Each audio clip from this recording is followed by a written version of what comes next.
And here we go again. We are up to no good this time around with the FJ, which is already in jack stands. Why, you must ask? Well, you, my friend, are going to have to stay tuned because today we are doing a whole lot of stuff that will make this car look a little easy on the eye. Ladies and gentlemen, welcome back to the channel. This is the Vikings Garage, and on today's episode, we are going to be able to stop on the dime by the time I'm done with it. And to top it off, things will look very, very nice. I am, quite frankly, going to, after today, wipe all this out. But we have accomplished quite a bit. We're obviously going to accomplish this in a few seconds, as you guys will see. And obviously this one we were missing the one side. Took care of that as well. I will, of course, as promised, take care of this on camera for you guys to see. The axle boot kit goes without saying, and undercoating. This is also a possible future episode, so do stay tuned for that. As far as today, what I'm going to focus on for you guys on camera in more detail would be the rear brakes. This is actually what I'm working with here. Goes without saying that whatever parts are necessary for this job, I'll leave you guys a link in the description down below. This is my go-to, guys, as far as rotors go. Without going the OEM route, these guys are a good option. I have no complaints. I've always had good experience with it, and I'm gonna go ahead and give it a go with these pads. Keyword there is carbon fiber, although I gotta be honest with you, I never actually thought of that. But what you do not want to see as far as material on the pad itself is metallic. And that is what this car currently had, and so why all that noise that you heard at the beginning of the video. As far as fluid, I went with this guy. Again, I'm gonna try this out, .4, and I'm gonna give you guys a couple of tricks on how to bleed this at home without any fancy machines. For these rear brakes, you really do not need a whole lot. Only tip of advice here, start soaking this guy pretty early on. And by early on, I mean a few days before you're supposed to do this job, because obviously you wanna make sure this line cracks loose when the time comes. And that's, of course, if you are replacing, like I am, the rubber hose. I think for the cost, it's really a no-brainer. You should just go ahead and do it. Again, other than the fact that they are using metallic pads on this particular vehicle, these are also known for being soft. You guys got to understand, this vehicle was sorted out by a local shop for the used car dealer in preparation for it to being sold, and it's very obvious that we all know what these guys do. They put the cheapest possible things on these vehicles, and that's what you're experiencing here. So other than the 10 mil box stand wrench that you're going to need for that brake line, you need a 17 mil. The 14 would be for the brake line itself, which, to be honest with you, you're better off just taking the caliper with the line attached to it, because the clearance is minimal. So that's what I'm going to do. And the pipe is mainly just to scare the bolts into submission if case needed be. But in case you guys want to see how the fronts went, I took care of that already. So check out a few tips that I am going to give you guys. Again, I'm not doing this to the full detail of things because I've done this in the past, but check out what we did as far as the fronts. Not really going to show the entire process, guys. I've done this before on the channel, but there's a reason why I wanted to do this one in the shop. This can be a pain to remove. There's really two ways to go about this. And yes, you guys are probably wondering, whoa, aren't you going to replace that? Yes, I am. There's a lot of good parts here, and I don't want to show everything, but if you're at home, you're most likely going to be getting it out with this. I personally am going to go this route. And as with everything, guys, obviously always compare the parts so that you know you're using the correct one. And definitely worth mentioning here, these little guys will be very helpful when it comes for installation. Can't get this wrong. Got one there and one right there. Here's your final product. Obviously, if you flush on both sides, then that means you've done a good job. Now, another point I want to make, these little dots there, this is the stuff that I use. Guys, there is no need to completely cover the entire thing like if your life depends on it. This is completely excessive. Now, I'm not saying that's why we had a noise. The noise was actually because of these pads, because they were semi-metallic. Anytime you see on the description of the pad metallic, stay away from that. Now, after you've done that, then you go ahead with your finger like this, ever so slightly, and that's it. You don't need to get this thing covered completely. Last thing you want is grease to go somewhere where it does not belong. Just a little top tip there. This is how I do it and what I apply behind the rotor. So obviously the next guy has an easier time removing it. That's basically what that's for.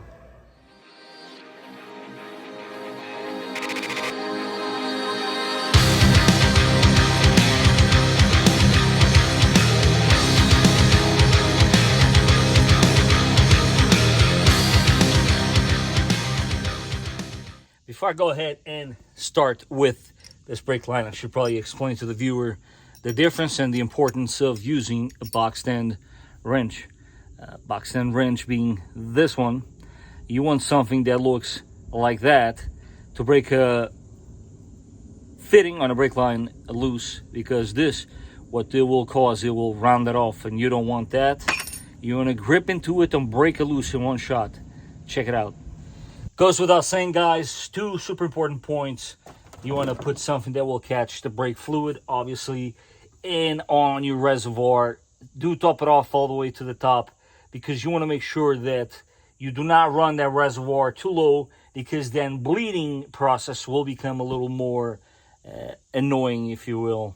With the boxed end, you remove the possibility of rounding off this brake line.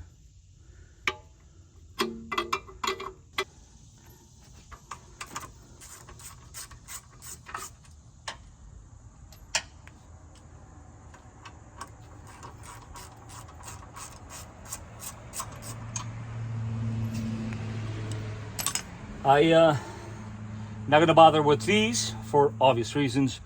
You want to go ahead and just yank the whole thing out, because we are replacing bracket included.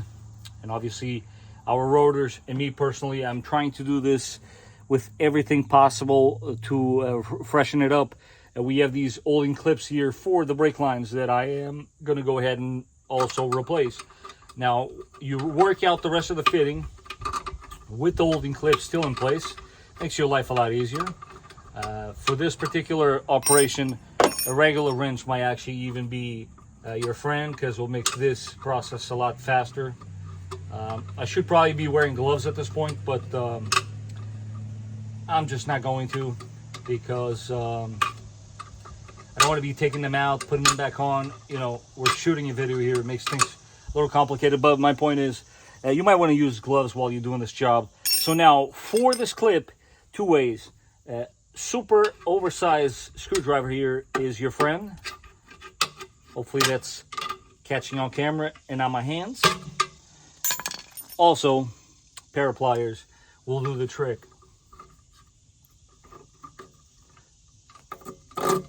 You wiggle it side to side, comes right off. Well, like so. Place it to the side. In my particular case, I'm going to replace it, but there you have it. Brake line is out. Of course, you want to go ahead, get this done, because as we speak, it is dripping brake fluid, and you don't want it to go too low in the front. I put it like so. I like to put it down on a tray, because the brake line still has some fluid. These hopefully will come right out, like so, and voila, there you have it. Clearly, these shoes were not adjusted properly. There's a lot of markings there, but we're gonna sort that out as well. Place it to the side. We're not gonna tackle these backing plates, because that would involve removing the whole axle assembly. So basically now it's just a reversal of what we've been doing. Once you have gone ahead and installed the rotor back on the vehicle, I like to wipe down the surface. Obviously, you want to do the other side before installing it. Some brake clean, because majority of these companies do apply a certain product to the face, and that's mainly to preserve it so it doesn't show up to your bench with all this rust on the surface and it looks nice and clean like that one does. It's already looking much better, isn't it? As far as the caliper is concerned, this is pretty straightforward, guys. What you want to do is you want to lay down the old one and then place the new one. As you can see, the orientation of the line along with the bleeder, that stuff is all important. Again, I'm going to go ahead and install the line while I have access to it easily. Line, same story, goes like so. When you look at the old one, always compare. As you can see, there are some crush washers, one on each side, and we're going to go ahead and install those same exact way.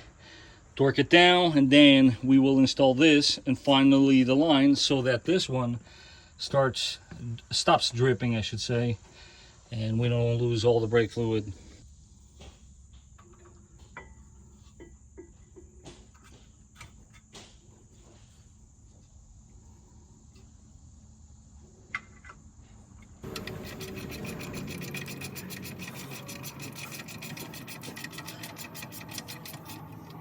What do we want to do next is reinstall the rubber hose back on. It has a certain specific shape. It only goes in one way. And what you want to do then is install your retaining clip. Place it like so. And a couple of love taps with the hammer. And she is going nowhere. Then once more, you want to do this with your hands. You want to start this line ever so gently. It goes without saying, when you're done with this particular procedure, you just want to grab a rag and kind of wipe this entire area of all this brake fluid has been dripping. And of course, it's probably a good time to go up to the reservoir and top it off and ensure that you have proper fluid to then proceed and do the same thing on the other side. Most brake pads come with this little packet. This is obviously, you rip the tip and it's going to be a lubricant for your pads. This has to do with eliminating a little bit of that brake noise that will happen no matter what. Every brake component, it is in some way, shape, or form going to perform by making a little bit of noise, but there is a way of minimizing that, and I'm going to show you how. So a lot of guys smear this all over this pad. That is incorrect, and I'll explain to you why that's incorrect, because a lot of that grease always goes into your rotor and even your pad, and that is not what you want. This is exactly how you're supposed to do this properly.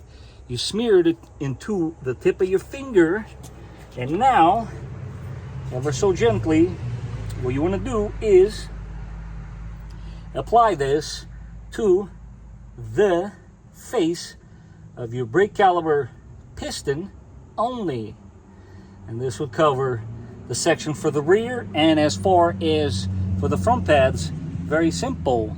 As you can see on that side, the side that's facing the pad, not the exterior, and that, my friends, is how you apply this lubricant, not all over the pad, because again, you don't want that grease to go nowhere near the rotor or the pad. Therefore, basically eliminating the main reason why we want friction there.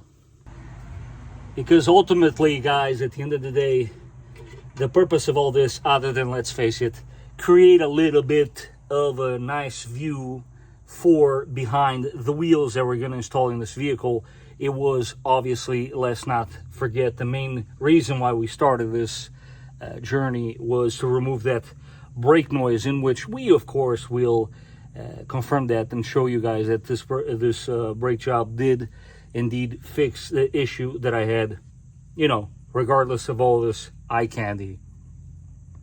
I think it goes without saying.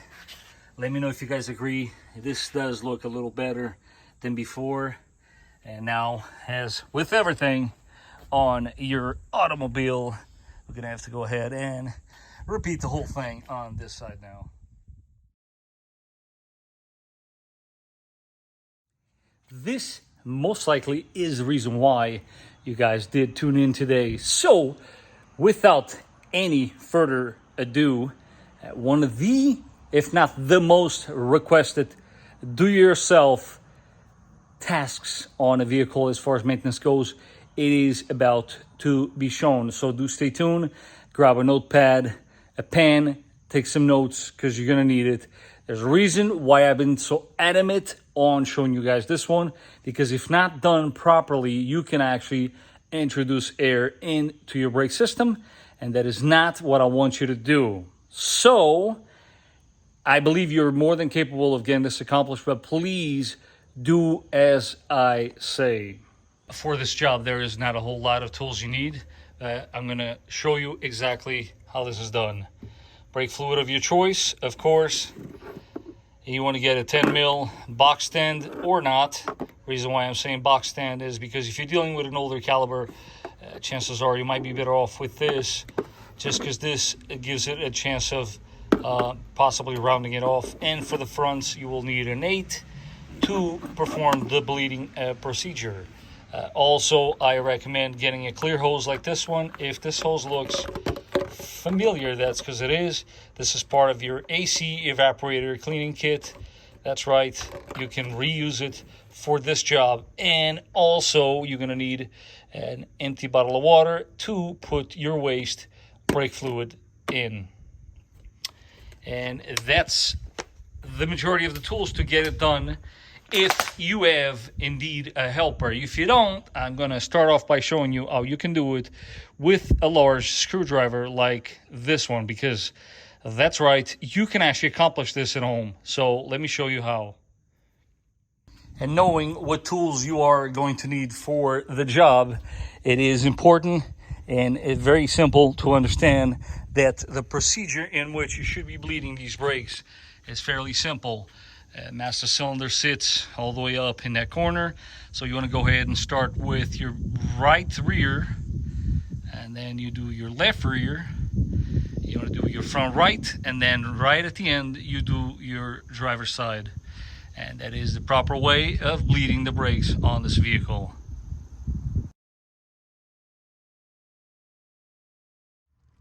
First things first, you want to adjust the seat so it is way closer than the prop that you have chosen. Next, you want to go ahead and start your vehicle. Then what I like to do is pump the brakes a couple times, right? And then once you've done that, then you're going to try to find a way to place the screwdriver so that it is really, really tight in there. And as you will see here in a second, I'll show you exactly how you can do this without putting any air into the system. Setup back here is pretty simple. You put your wrench in there, hose connected in, and the other end to a water bottle. As you can see, everything is clear. This way you can see the fluid working its way out. Once you have the prop inside, holding the pedal firm and keeping it all the way down firm without lifting, you go ahead and open it and close. Exactly like that. You don't want to keep it open for too long. Just enough till the brake pedal travels all the way down. And one more time, watch the hand. Open immediately as soon as the fluid stops flowing, close it. This is a good time to just remind you guys that keep in mind, fluid is coming out. As you can see, this is your old fluid. And what you want to do, I honestly do this with every caliber. You're done bleeding one caliber, you go ahead and refill what came out of your reservoir. You never want to get this one to the empty position. Now, again, if you do have a partner, we'll start off with the reservoir. Make sure it's full. My wife is going to be assisting us today. Hi, honey. If you step foot inside the vehicle, and I'm going to show you guys. She's never done this before. How simple this actually is. So the first thing you want to do is you want to start it. I don't have keys, honey. Oh, that might actually be helpful for all parties involved. All right, so we start the vehicle. Hopefully you guys can still hear me. Now, you're gonna go ahead, open the front passenger window, because the key here is that she can hear me. Perfect. Now what you wanna do, and we're gonna focus on your foot, is right now, pump the brakes like up and down. All the way up, all the way down. That's what I'm referring to when I'm asking you to pump, right? So you pump the brakes three times, and then you hold. Now when I say hold is you step on the foot and you're gonna let it travel all the way down. You got it? She seems very concerned. This is gonna be super easy, and I'll show you guys a close-up of her beautiful feet, that is. But you guys will see the travel that the feet have to do and the communication that is needed in order for us to complete this process. Another thing to add is to help with communication, say the person, in case you for some reason can't hear clearly because car is running, yes, windows open, but when she is holding, you honk the horn. And the key is, when you do honk that horn, you are now responsible for keeping your foot on the brake and holding it all the way down. That is it, that's your job. And then when I tell you to pump, you're gonna tell me pump. The reason why we want to do that is because if she is pumping, your brake line has to be closed. That's the key. Follow me and you'll see what I mean. So we are here halfway through the process, and a good way for you to know if you're actually doing this right is very simple. Honey, pump the brakes. Do they feel hard to you? Yes. Right. So if your brake pedal feels hard, you're in good business. If your brake pedal feels spongy and as you're stepping on it, it consistently just keeps traveling down, if that's a problem, that means you got hair. But once again, different angle, we're gonna do this one more time. Pump. Hold.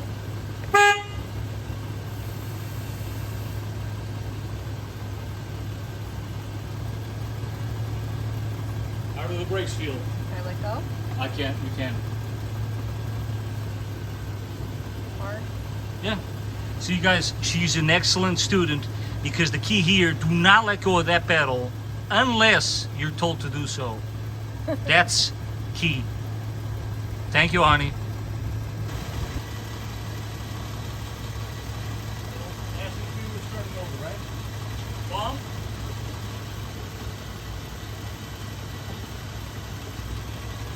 Hold.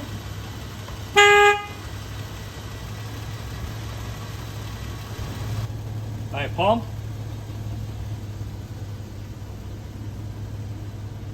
Hold. Pump. Hold.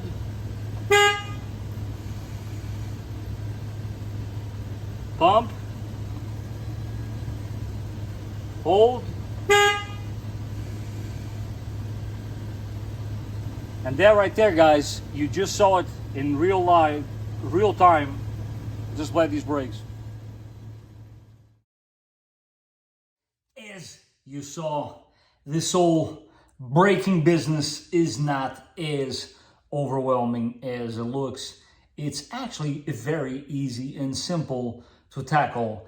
My apologies if the brake flush video didn't come sooner than later, but it is one of those tasks that I have to think it through. And after seeing so many different pump systems or bottles of this or that and the other, and the majority of them were a bit expensive. So I'm here to help you save money and not spend it. And after a little while, as you saw, I came up with the solution of a clear hose that if you bought that kit from that episode with the evaporator cleaning kit, you should have it hopefully still laying around. If not, you can always grab a hose from the hardware store and save one of those water bottles, just so mainly you can see the fluid going in and you don't overflow it and make a mess on the floor. But that's it. I hope you guys found it to be easy to follow. Again, if you follow my steps, you should be in good shape. Now, why would you want to know how to bleed your brakes? Well, For one, you do want to change your brake fluid, honestly, every 30,000 miles. That's just the way I do things.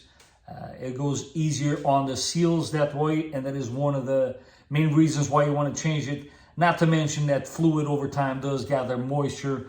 Moisture changes the way your brake pedal feels and brake pedal travel and all of that good stuff. Another reason why you would want to learn how to bleed your brakes, it's obviously if you find yourself in the same place as I did, in which you have to replace your calipers. This is obviously the way you would want to do it. If I can reinforce once more a very crucial tip of advice, when you bleed each corner, just go back to your reservoir and top it off again. That way you never run the chance of dropping it way too low. Now, last but not least, there is a company that I reached out to that will be featured in the next video, and I'm going to give you a glimpse. You can feel free to pause the video, but this is what you should be expecting in the next video. There's a tip for another one back there, but we shall see. And this, my friends, is, in my opinion, another one of those great modifications that should have came stock in your 4Runner. And in that not so shocking conclusion, I do once more want to take this opportunity to thank you all for your continuous support. That is, after all, what keeps this channel alive, and I do appreciate each and every one of you. If you did enjoy this video and found it to be useful, as always, don't forget to smash that like button. If you haven't done so, don't forget to subscribe, and I will catch you guys on the next one.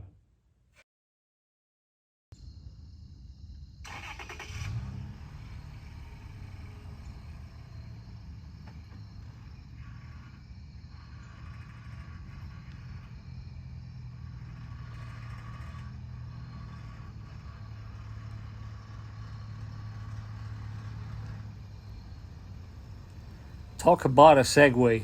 That, my friends, is no longer now a brake noise, but an exhaust one.